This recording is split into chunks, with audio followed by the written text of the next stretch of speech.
Voilà. Donc il y a un beau soleil, superbe soleil en Bretagne. Vous voyez.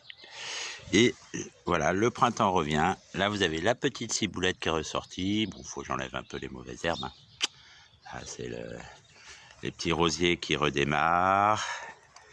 Vous voyez, tout redémarre. Bon, c'est un petit peu la friche là, mais bon. Là, j'ai mon petit thym citron. Je sais pas si vous voyez. Alors ça sent super bon. Voilà. Tac. Regardez, ça c'est du thym citron, c'est magnifique. Ça a une odeur. Donc voilà, les hortensias, ça redémarre aussi. Je les avais taillés il n'y a pas longtemps. Les petites primes verts. Là, c'est un hortensia blanc, magnifique. Vous verrez cet été, il fait des belles boules blanches. Il va repartir. Celui-là, c'est un bleu. Vous voyez, tout rebourgeonne. Alors, le tour du potager, ça c'est des boutures d'oranger du Mexique, je ne sais pas si vous connaissez. Vous frottez les feuilles dans vos doigts, sur vos doigts comme ça, et ça sent super bon aussi. C'est des boutures que j'avais prises chez mes parents. Alors, c'est le cassis redémarre aussi, vous voyez, il rebourgeonne gentiment. Donc ça, c'est le printemps. Ah bah, celui-là, il est beau, il va bien repartir. Hop, voilà.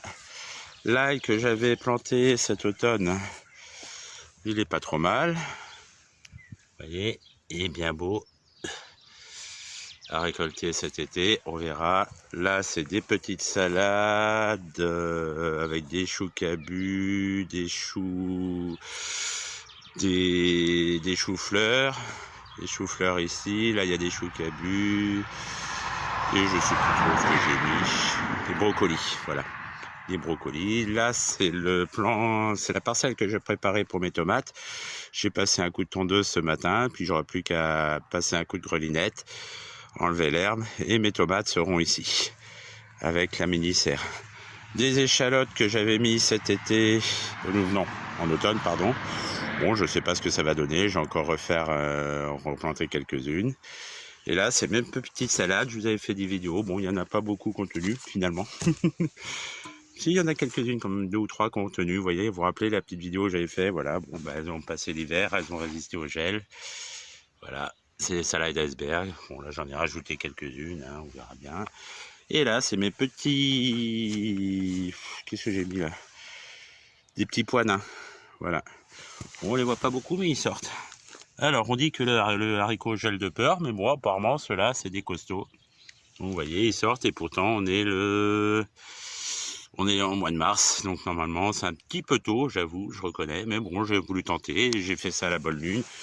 Donc vous voyez, finalement, certains disent qu'ils n'y croient pas jardiner avec la lune, mais finalement les anciens avaient raison, parce que quand vous jardinez avec la lune, et ben finalement, c'est pourquoi ça agit sur les marées, ça agit sur beaucoup de choses, donc pourquoi pas, moi je teste, et puis apparemment ça marche. Là, c'est mes petits semis que j'avais fait. Ça, c'est mes petits semis de poireaux, je ne sais pas si on va bien les voir. J'ai fait ça hier, vous voyez, j'ai mis ça sous une cloche. Ça, ils sont bien au chaud, ouais, posés sur une cuve. Donc j'ai fait ça hier, puis on va bien voir si ça prend ou pas. Voilà, petit poireau d'Elbeuf. Je vais en avoir pas mal. Donc si vous n'avez pas d'alvéole ou tout, vous pouvez me faire ça dans une petite jardinière. L'important, c'est d'avoir un bon terreau, vous voyez. Là, j'ai mis un bon terreau à semis, donc on verra bien. Donc voilà le petit tour du potager. Vite fait. Bon, là, c'est mes réserves d'eau, vous voyez. Bah, finalement, un petit jardin, ça prend de l'eau, parce que là, j'ai déjà un bidon qui est à moitié vide, ne serait-ce qu'avec mes salades. Donc, vous voyez, il vous faut de l'eau, hein. N'ayez pas peur, hein. Là, c'est quoi? C'est mes semis de... Ah oui, céleri rave. Vous voyez, j'ai céleri rave semé en lune montante. Je vais enlever ça, hein. Donc, on va voir ce que ça va donner, hein. J'ai mis ça en dessous. Bon, on va les mettre en plein soleil. Voilà. On va mettre ça à côté de ses copains. Comme ça, ils seront bien. Vous voyez, j'ai fait ça dans des petits alvéoles comme ça. Vous pouvez faire pas mal de semis. Bon, nous, en plus, on n'est que 2. On n'a pas d'enfants. Mais bon, vous voyez, si vous avez des amis et tout, vous pouvez toujours partager. Ça leur fera plaisir. En plus, c'est bien de les mettre dans ce... Je pense que c'est bien la cuve plastique, parce que comme ça bénéficie de la chaleur de la cuve. Et en même temps, avec la petite protection en dessus, bah, ça va faire un peu plus de chaleur. Donc voilà pour cette petite vidéo. Vous voyez comme on est bien. Regardez comme c'est beau la vue qu'on a en Bretagne. Et ce beau soleil. Bah là, la dernière, j'avais mis des patates, mais les patates, non, c'est trop de boulot. Donc cette année, j'en mets pas. Donc voilà, bah, écoutez, je vous souhaite une très bonne journée avec plein de soleil. Et puis voilà, je vous souhaite une très très bonne journée ensoleillée. Gros bisous à tous et bienvenue sur la chaîne de Tonton Francky. N'hésitez pas à cliquer sur s'abonner si vous aimez mes vidéos. Puis voilà, c'est des petites vidéos sans prétention, mais ça fait plaisir de vous les partager. Gros bisous!